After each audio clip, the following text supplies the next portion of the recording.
Hello, and welcome to Book Circle. I'm Earl Weinberg. This time, we will continue our reading of Over the Gate by Miss Reed. Chapter 12. Harvest Festival. There are a number of people in Fairacre who maintain that far too much importance is given to Harvest Festival in our village. Mrs. Maughan, our local ornithologist's wife, is one. "I find something abhorrently bucolic about Harvest Festival," she announced one day, looking round the chancel of St. Patrick's Church, where the ladies of the village were busy festooning ledges and pillars with the fruits of the earth. Miss Jackson, too, I remember, voiced much the same sentiments. She came among us, mercifully for a short time, as infants' teacher at the school, and had a very poor idea of rural festivals, church or secular. "Simply a survival of primitive superstitions," was her comment, "an act of propitiation to malevolent tribal gods bound up with fertility rites and other ceremonials of early civilizations." Miss Jackson's dicta were always couched in high-flown language of this sort, and very tedious it became. Luckily, such people are in the minority. For most of us in Fairacre, our Harvest Festival is a well-loved and well-supported institution. It is, after all, a public thanksgiving for the fulfillment of a year's hard work in the fields and gardens, and a brief breathing space before tackling the next year's labors. Mr. Roberts, the local farmer, gives a mammoth harvest home supper in his biggest barn at this season, but naturally it is the farm workers and their friends who attend this jollification. The service at St. Patrick's caters for the whole village, for chapel-goers and church-goers both on this occasion, as the church is always crowded. "Far more crowded, in fact," sighs the vicar, "than for any other of our church festivals. I sometimes wonder why." I think I could tell him. Here is something tangible, something vital, the fruits of the earth, in turn the fruits of man's labor, lying in splendid array as living witness of God's and man's work together. A good harvest means food, security, life itself. A poor one, not so long ago, could mean starvation, and memories are long in the country. It is easier to comprehend the things of the flesh than the spirit, and although one can sympathize with the good vicar's attitude, it does not mean that the praise and honor rendered to the Almighty at Harvest Thanksgiving are any less meritorious. On the Friday afternoon before Harvest Festival Sunday, I took the children across to St. Patrick's as usual. Every year we decorate the pews and other allotted portions of the church, and we guard this privilege jealously. On Saturday, the ladies of the village come with armfuls of flowers and greenery to do their share, but they always find that the Fairacre children have done their part first. Usually, we tie little bunches of corn to the pew heads and arrange marrows, shiny apples, onions, giant potatoes, and any other contributions which will not wither or fade along the ledges and window sills, which we know by ancient custom are ours. It was a bright, windy afternoon as we made our way across to the church. Somewhere in the village, an energetic gardener was having an autumn bonfire, and great billows of blue smoke hung gauzy veils between us and the distant downs. The smell of the burning leaves had that whiff of sadness which an autumn bonfire always brings, a reminder that summer is over and that soon we shall be head-bent against the gales of winter. I thought briefly of that Devon school, but this time with no regrets. This, I thought, looking at my straggling flock bearing their harvest tributes, is the place for me. On the south side of St. Patrick's, the creeper was glowing scarlet and bronze against the gray flints. On the graves, chrysanthemum and Michaelmas daisies made a brave show, and over the Lich Gate, where Mr. Willett began his story of Sally Gray last winter, a many-berried bryony trailed its bright loops and coils. In the vicarage garden adjoining the churchyard, I could see dahlias, pink and yellow, as big as soup plates, and on the telephone wire, which stretched from the lane to the chimney stack of the vicar's study, a row of swallows chattered together, no doubt of the journey soon to be undertaken. St. Patrick's was very peaceful after the wind outside, and very soon the children had decked the pews, the steps of the font, and the allotted window-sills. They wandered about, admiring their efforts. "I reckon it looks real good," said John, squatting down at the foot of the font. tidy and careful." He gazed with appraisal at the neatly spaced apples before him. "'Twould look better with a mirror in the middle," said Ernest, surveying it. "A mirror?" echoed John, shocked. "Much too big. Them apples is exactly the same size and 4 inches apart." He whipped from his sock a yellow school ruler to prove his point. His expression was scandalized. "A mirror," he repeated with infinite disgust. "That'd properly put the kibosh on it." He gave Ernest a withering glance, replaced the ruler in his sock, and moved away in high dudgeon, every inch the outraged artist. We returned to the school, wind-blown and much refreshed. Mrs. Pringle had already arrived to clean up the mess. To give her a surprise, we had already swept the floor clean of bits of straw and other debris from our harvest preparations. If we expected praise from our curmudgeonly cleaner, we were to be disappointed. "Huh, and I should think so," was Mrs. Pringle's comment when an innocent infant drew her attention to the unusually clean floor. "Pity it ain't done every day." She limped heavily across the room toward the infants' classroom and did not hear Ernest's regrettable but justified remark to his neighbor. I did, but I don't mind confessing that I turned a deaf ear. On Saturday afternoon, I made my way across the churchyard again. This time I was carrying an armful of foliage for the ladies of the village to use in their part of the church decorations.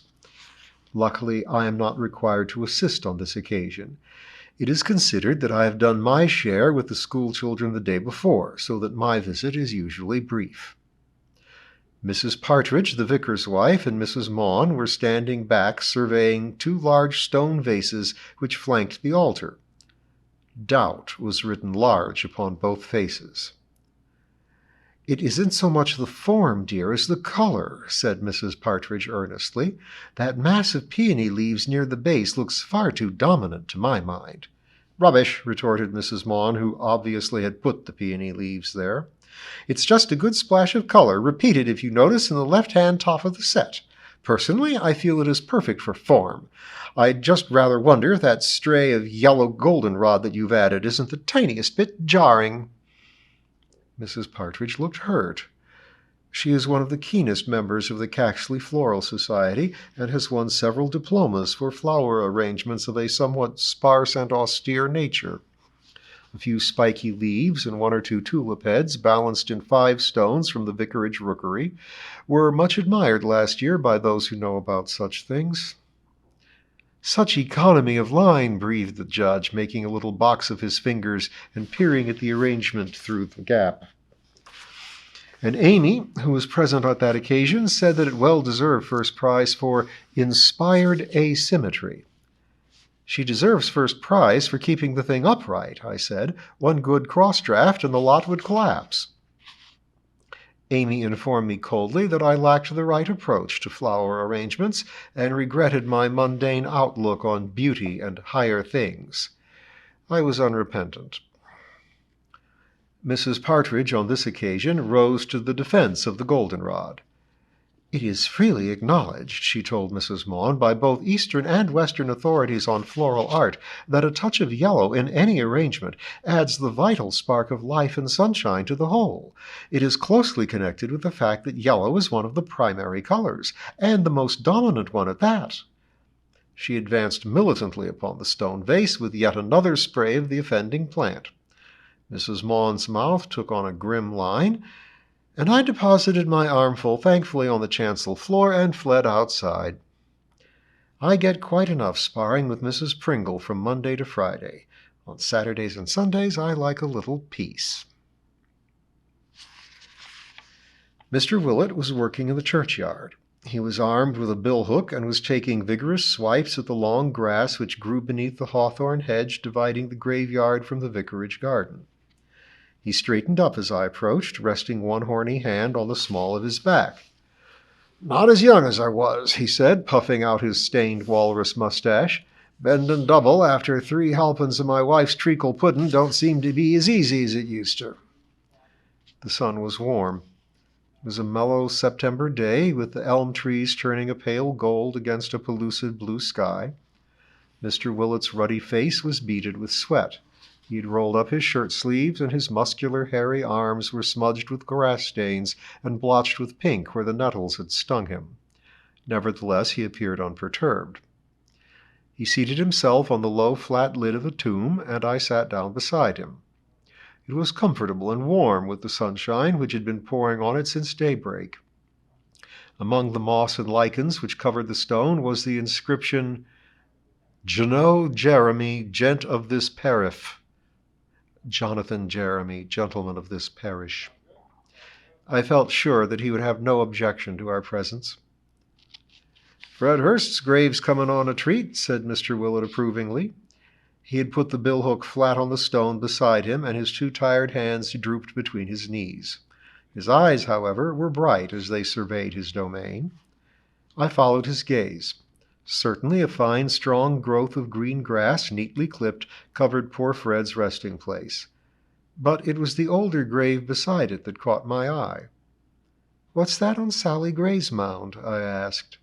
Mr. Willet looked a trifle shamefaced. "Well, to tell you the truth, it's a little rose bush, one I took as a cuttin'-out iron in the garden. Seemed a pity for it to go to waste, and the poor old dear hasn't got nothing growin' along her. I put it in soon after I told you the tale about her, remember?" I nodded.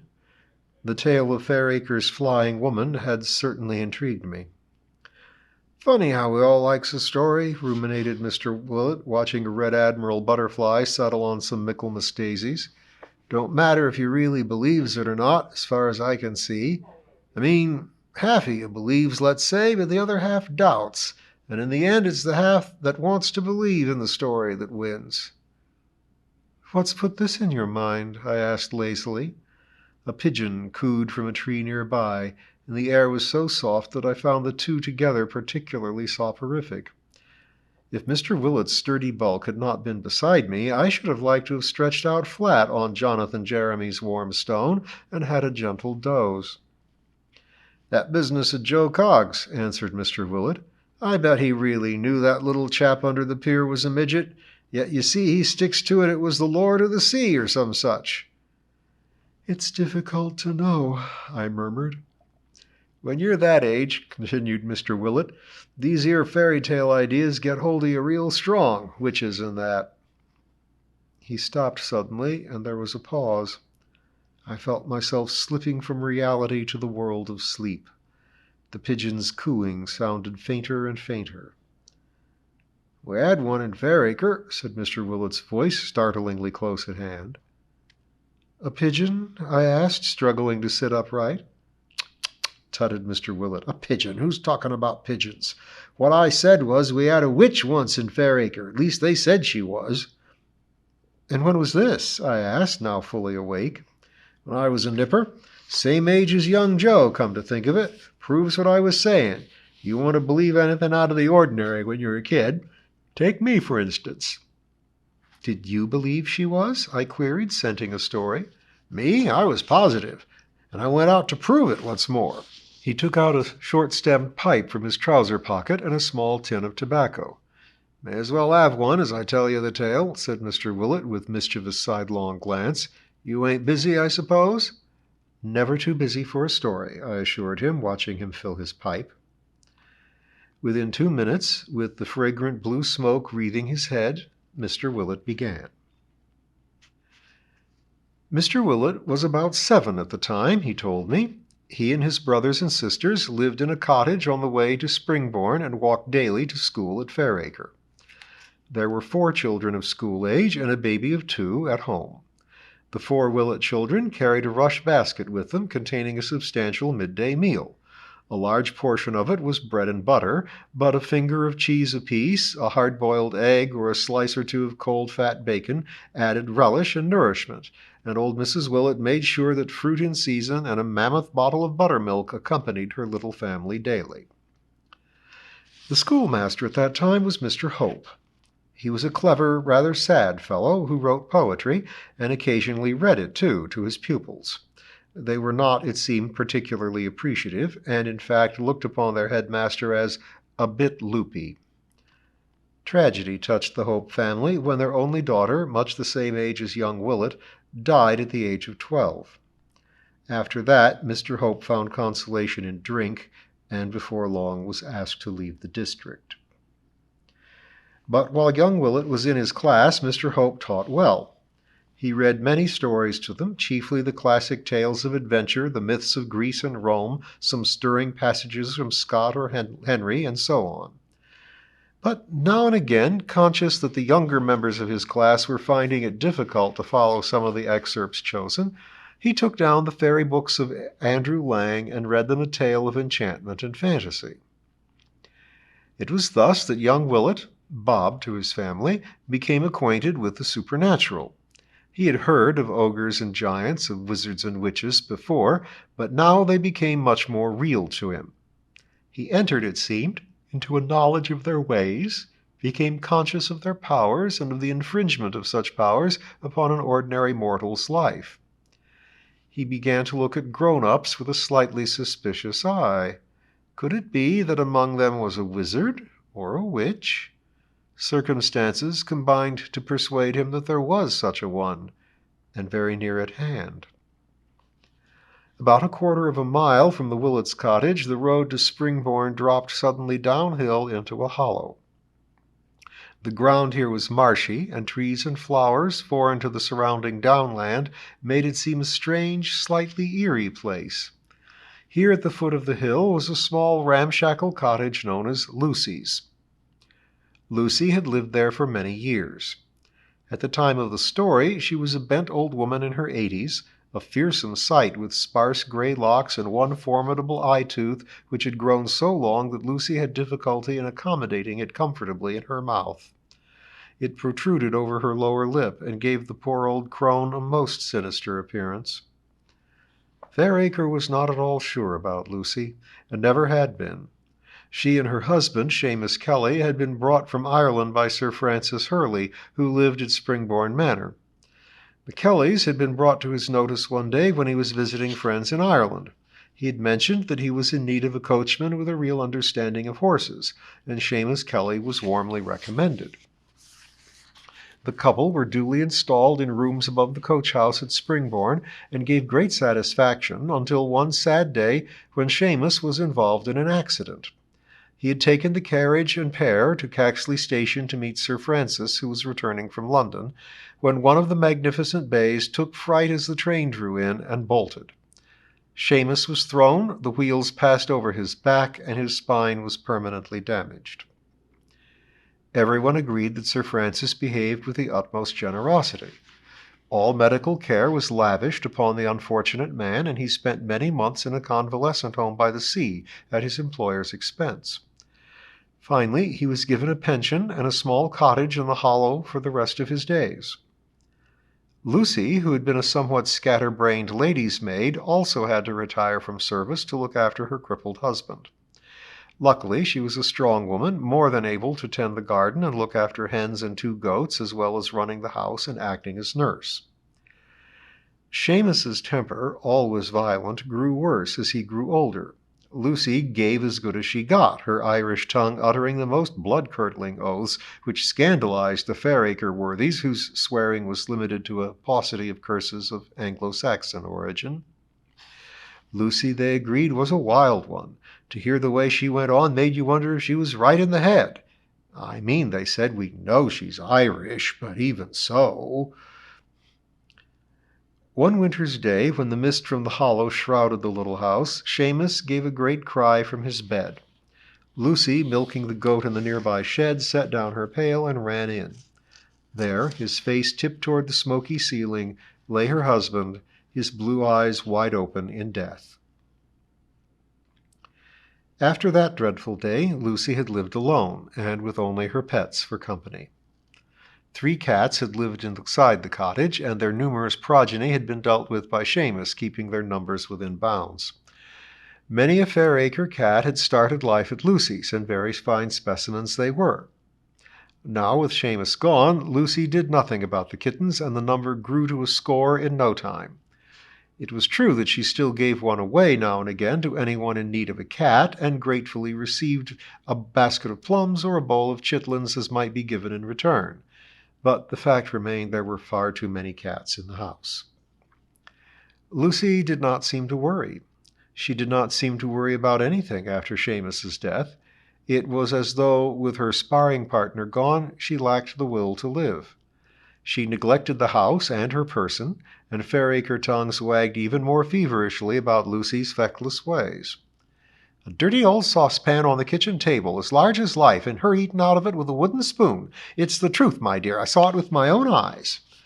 And it's my belief she hasn't had a good wash since her poor husband went. She don't waste much on soap, I'll be bound. As for that black skirt she wears, it's time it was burnt. She bought it at the jumble sale a good 8 years ago, that I do know, and she's had it on day in, day out ever since. So spoke the good wives of the village, and among them was young Mrs. Willett. As Lucy's closest neighbor, she particularly felt the shame of such a slut in the neighborhood.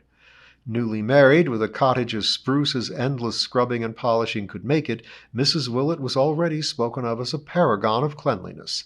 She was to be honored as such all her days. Time passed. Lucy continued to exist on the pension granted by Sir Francis, and now administered by his heir Sir Edmund. Only the minimum repairs were done to the cottage to keep it weatherproof. Lucy neglected the property to such an extent that it was hopeless to do more. She was seen very little in the village. She now began to mutter to herself and her animals, emerging when dusk began to fall and when she could not be bothered with the sight of any neighbors or casual passers. It was at this stage of Lucy's decline that young Bob Willett became convinced that she was, without any doubt, a witch.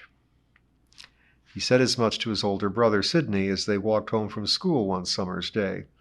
Mr. Hope had read them a Russian folk tale with a description of Baba Yaga, the witch, which seemed to young Bob a faithful portrait of Lucy Kelly, who lived so perilously near them.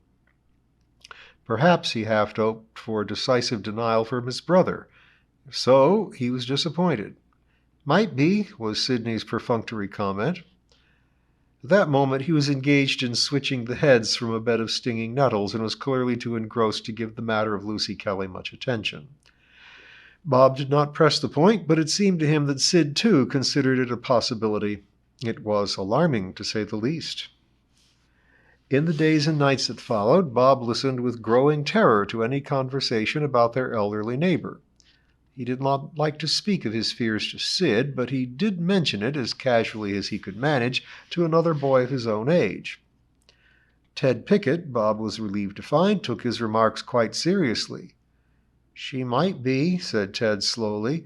"You see, you can't tell unless you know she flies on a broomstick." "Well, she don't do that," said Bob flatly. "Or has a black cat." "She has plenty of they," said Bob, feeling a little shaky. They sat in silence for a little while. Then Ted began again. "The way to find out is to go down her place when the moon's full. That's when witches fly. I know that for a fact, Bob. I read it in a school book." "What time?" asked Bob practically. "Any time it's real bright," replied Ted. "On the night it's true full moon." "Come with me?" asked Bob. "Not likely," answered his friend. "I'm real frightened at anything like that," he added with disarming honesty. A playfellow rushed up at this point, carrying the limp body of a long-dead grass snake. In the pleasurable minutes following, Ted forgot the witch forever. Not so Bob. He could think of nothing else. He was frightened of the idea, but none the less fascinated. In school, when his mind should have been on the intricacies of punctuation or the problems of fractions, it roved instead to Lucy Kelly's cottage. What spells could she weave? Could she really fly? How could he find out if she really were a witch or not? Was Ted's chest the true one? As the months wore on toward the night of the full moon, the boy's tension mounted. He had made up his mind that he would go alone, if the night was fine and bright, to see for himself just what went on at Lucy Kelly's cottage. Full moon, according to the almanac pinned to the kitchen wall, was on September 17th. The day was cloudless and still. From the hot schoolroom, young Bob could hear the harvesters working away under ideal conditions. Already many of the cornfields bore rows of stooks, the sheaves sagging together with the weight of a fine harvest. The boy half hoped that the weather would change and that nightfall would bring rain or a tempest that would mean the postponement of his plans. But the weather held. At 8:30, he mounted the creaking stairs to the bedroom under the thatch which he shared with his brother Sidney. Outside, the world was still bathed in golden light, and the swallows and swifts dived joyously through the air, snatching the flying insects that hung in the sunshine. Bob had intended to stay awake until all the household was abed, but fresh air had made him drowsy, and he was asleep before he knew it. Luckily, he was roused by the sound of his father and mother going to bed. It was nearly dark, but a great golden moon low on the horizon gave promise of a bright moonlit night. Bob's heart thumped at the thought of the adventure ahead. He was not quite sure what he was going to look for. Certainly a broomstick, and perhaps evidence of actual flight by old Lucy. If she did fly, as Ted Pickett had said, then this was just the sort of night for her jaunting. He listened to the sounds of the household. Sidney lay on his back, as always, snoring slightly. Bob knew that he had nothing to fear there. Once Sid was asleep, nothing, short of screaming in his ear, would wake him. The two girls in the tiny slip room at the back of the cottage slept as heavily as his brother. Only the youngest child roused occasionally. He slept in his parents' room, and if he should wake up, it was reasonable to suppose his parents would calm him without having to leave the bedroom. Bob reckoned that he could leave the house and return without much trouble. He heard the clock at St. Patrick's across the fields strike 11 and waited a little longer. Midnight was supposed to be the time that witches chose for their flying operations, as Bob well knew. He slipped from his warm bed, dressed with shaking fingers, and crept fearfully downstairs. The creaks and groans from the ancient staircase brought his heart into his mouth, but no one stirred. He made his way through the kitchen and let himself out by the back door. The night was mysteriously beautiful. It was scented with corn, warm earth, and garden flowers. The moonlight was so bright that young Bob could have read by it had he been of such a mind. He slipped through a gap in the back hedge, out of sight of his parents' bedroom window, and gained the lane. It was white in the moonlight and dropped away to the hollow which was his destination. His boots seemed to make a dreadful amount of noise on the gritty road. A cat shot across his path, one of Lucy's, he guessed, and frightened the wits out of him. By the time he reached Lucy's, he was bathed in sweat. There was no gate. Bob crept on tiptoe up the overgrown path with one wary eye upon the upstairs window. It was tightly shut, as indeed were all the others downstairs. It was as quiet as the grave, and in the light of the moon the little gray cottage seemed to merge into the crepuscular background of the silvery willows and rank dead grass surrounding it. At the side of the house was a lean-to shed made of wood, which had once been tarred but was now weathered to a ghostly gray. If Lucy really had a mount, then this would be its stable, Bob decided. He crept quietly toward it, intending to enter, but froze in his tracks before he gained the lean-to. For there, propped outside the door, large as life, was a stout broom made of birch twigs. Bob was almost sick with fright. Was it waiting there for Lucy to ride shortly? Or was it simply an innocent garden besom, such as his mother used to sweep their garden path? Who could tell?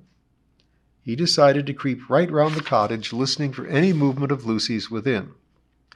He passed by the broomstick, almost expecting to see it pulsing with hidden life, and was relieved to gain the shelter of the side wall. Here was crouched a tabby cat, sitting sphinx-like and motionless, only the glittering of its moonstone eyes showing that it was alert and wakeful. The boy padded along the back of the house, where the shabby thatch was so low it pricked him through his jersey as he grazed by the edge. Stinging nettles and docks made a rank and painful jungle here, and he was glad to reach the side of the house where the hens had pecked a bare patch. A little window looked out on this side, and Bob peered within. As far as he could see, it was Lucy's primitive larder. A dish or two on the shelves and some onions were hanging from a hook. There seemed to be little more except for cobwebs. The front of the house was in full moonlight. Two small windows, cracked and grimy, glinted in the moon's brilliance. Through one, Bob could see little, for a tattered curtain obscured the view, but he heard the sound of a cat jumping to the floor as though he had been observed, and the cat was making for cover. All around him was silence. His heart had ceased to thump so dreadfully, but he still sweated with fright, and the nape of his neck felt tight with terror. As he edged along to look into the remaining window, the clock of St. Patrick's struck 12, and the boy froze with renewed horror. Now was the witch's hour. As the last clear note died away into the warning stillness, Bob looked into Lucy's living room. Moonlight lit the disheveled apartment, and at first sight it appeared empty. Then suddenly, in the shadow beneath the window, Bob saw a dark figure roll from a low couch or mattress hard against the wall. He shrank back out of sight, his mouth dry with fear. Lucy was clad in her daytime black. Her gray hair looked wilder than ever in the light of the moon. Her crazy eyes and one long tooth glinted from the shadows as she stumbled muttering about the room. She snatched a black shawl from the tumbled bed and flung it round her shoulders. From a peg on the door she clawed an old black trilby hat of the long-dead Seamuses and clapped it on her eldritch locks. Then, with purposeful haste, she emerged from her door and made her way toward the lean-to. But before she reached the broomstick, Bob Willet had fled. "So you never found out," I commented as Mr. Willet finished. "Found out one thing," said Mr. Willet grimly, "and that was not to go scaring folks at night. My dad heard me coming in and caught me on the stairs. I got a cuff on the ear as made me see stars as well as moon that night, I can tell 'ee." He paused for a moment, contemplating that distant night encounter. "Looking back now, I lay wager the poor old gal was making for her privy in the lean-to, but that weren't my mind at the time. You can guess that." "Looking back now, I'll lay wager the poor old gal was making for her privy in the lean-to, but that weren't in my mind at the time, as you can guess." He rose stiffly from the gravestone and picked up the billhook. "Well, best get back to work, I suppose. But it makes you think, don't it? You see, I reckon I was as keen to believe in my witch as little old Joe was to believe in his king of the sea. It's a sort of hunger, if you takes my meaning."